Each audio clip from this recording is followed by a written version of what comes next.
اور جس دور میں آئیں گے وہ حضرت عیسیٰ علیہ السلام بھی انہی کے بعد فوراً نازل ہوں گے، اس دجال بھی اسی وقت ظاہر ہوگا. یہ تینوں چیزیں ایک ہی وقت پہ ہوں گی، دجال، حضرت عیسیٰ علیہ السلام اور حضرت مہدی.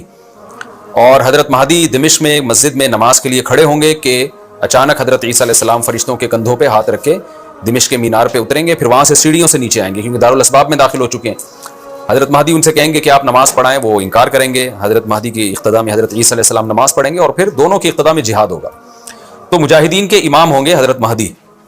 اتنی بات ہمیں معلوم ہوتی ہے. چند باتیں اور ہیں روایات میں جو ملتی ہیں.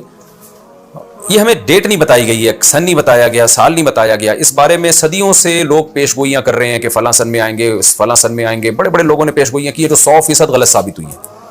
تو اب بھی لوگ پیش گوئیاں کر رہے ہیں کہ 2025 میں آئیں گے، کوئی کہہ رہے 2030 میں آئیں گے.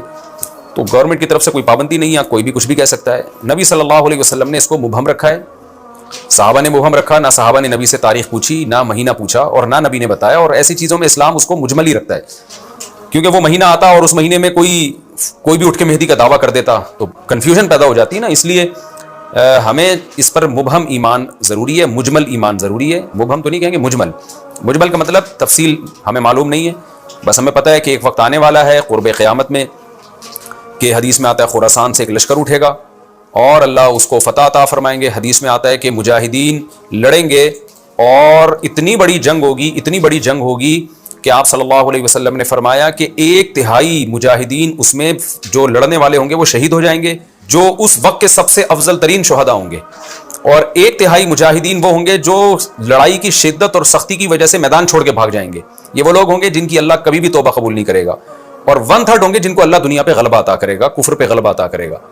تو یہ اس وقت پھر حضرت مہدی کی قیادت میں جہاد ہوگا اور پوری دنیا میں امن قائم ہو جائے گا. حضرت عیسیٰ ابن مریم بھی اسی وقت نازل ہوں گے، دجال کو قتل کریں گے.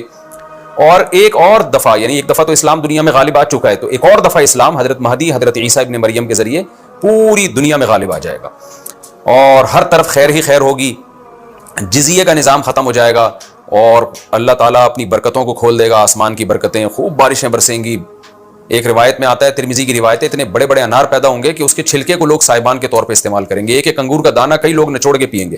یعنی برکتیں اللہ کی طرف سے ایسی کھل جائیں گی تو پوری دنیا میں امن ہوگا. تو یہ جو نبی صلی اللہ علیہ وسلم کی جو بعثت تھی نا، آپ صلی اللہ علیہ وسلم کی، وہ کیا تھی؟ قرآن میں آتا ہے لِيُظْهِرَهُ عَلَى الدِّينِ كُلِّهِ. آپ صلی اللہ علیہ وسلم کو دنیا میں اس لیے بھیجا گیا تاکہ آپ دین کو پوری دنیا میں غالب کر دیں. تو ایک دفعہ تو یہ بنو امیہ کے دور میں اور بنو عباس اور پھر خلافت عثمانیہ، یہ جو مسلمانوں کی خلافتیں چلی ہیں، تو بنو امیہ اور بنو عباس کے دور میں تو اسلام پھیل گیا تھا. پوری دنیا، جتنی بھی مہذب دنیا تھی اس میں اسلام ہی اسلام تھا، یعنی اسلامی حکومت تھی. سب مسلمان نہیں تھے لیکن حکومت اسلامی تھی، سب مسلمانوں کے زیر سایہ تھے. تو اللہ تعالیٰ اب پوری دنیا میں کیفیت کے لحاظ سے، کمیت کے لحاظ سے، کوانٹٹی کوالٹی دونوں لحاظ سے اسلام کو دنیا میں غالب کرے گا. اس کے لیے اللہ نے حضرت مہدی اور حضرت عیسیٰ ابن مریم کا انتخاب کیا ہے. اتنا ہمارا ایمان ہے. اب کیا ہوتا ہے کہ ہر تھوڑے دن میں کوئی مہدی اٹھ کے دعویٰ شروع کر دیتا ہے. اور تو امام مہدی سب سے پہلی بات یہ مجاہد ہوں گے، بڑی اہم ترین بات یہ ہے. اور انہی کے دور میں حضرت عیسیٰ ابن مریم بھی نازل ہوں گے تو، اور دجال بھی ظاہر ہوگا. تو اس لیے یہ تینوں چیزیں ایک ساتھ ہیں، اس لیے ان کو پہچاننے میں اہل اسلام کو دشواری نہیں ہوگی. حضرت مہدی کو تو لوگ خود تلاش کریں گے. ان کی علامتوں میں سے یہ بھی ہے، وہ دعویٰ نہیں کریں گے. لوگ اہل اللہ، بزرگان دین، علماء ان کو خود تلاش کریں گے. آج لوگ خود دعویٰ کر رہے ہوتے ہیں حضرت مہدی ہیں، میں حضرت مہدی ہوں. تو وہ دعویٰ جو کرے گا اس کا مطلب وہ تو ہو ہی نہیں سکتا. تو اس لیے ہمیں اس ٹاپک کو ختم کر دینا چاہیے، اس سینس میں ختم کر دینا چاہیے کہ جو دعوے کر رہے ہیں نا کہ کل آ رہے ہیں، پرسوں آ رہے ہیں، فلاں سن میں آ رہے ہیں، اس سینس میں اس ٹاپک کو ہمیں ختم کر دینا چاہیے. ہاں، جتنا احادیث میں ہے اس کو بیان کرنا چاہیے. اور جو لوگ بھی خلاف سنت ہوتے ہیں وہ تو حضرت مہدی ہو ہی نہیں سکتے. آج تو مہدی ہونے کا دعویٰ ایسے پاگل فضول قسم کے لوگ کر رہے ہیں جو انسان ہونے کا دعویٰ کرنے سے پہلے ان کو سوچنا چاہیے کہ ہم انسان کے بچے بھی ہیں کہ نہیں. اچھا، یہ بھی انہوں نے پوچھا ہے کہ کیا امام مہدی نبی ہوں گے؟ امام مہدی نبی ہوں گے یا صحابی؟ اس بارے میں وضاحت فرما دیں. نہ وہ نبی ہوں گے نہ صحابی ہوں گے، کیونکہ صحابی تو وہ ہوتے ہیں جنہوں نے اسی زندگی میں آپ صلی اللہ علیہ وسلم کو ایمان کی حالت میں دیکھا ہو. حضرت مہدی اور نبی کا زمانہ تو صدیوں کا فاصلہ ہے اس کے درمیان. تو نہ تو نبی ہوں گے نہ صحابی ہوں گے. نیک ہوں گے، بزرگ ہوں گے. بس مہدی کا معنی ہدایت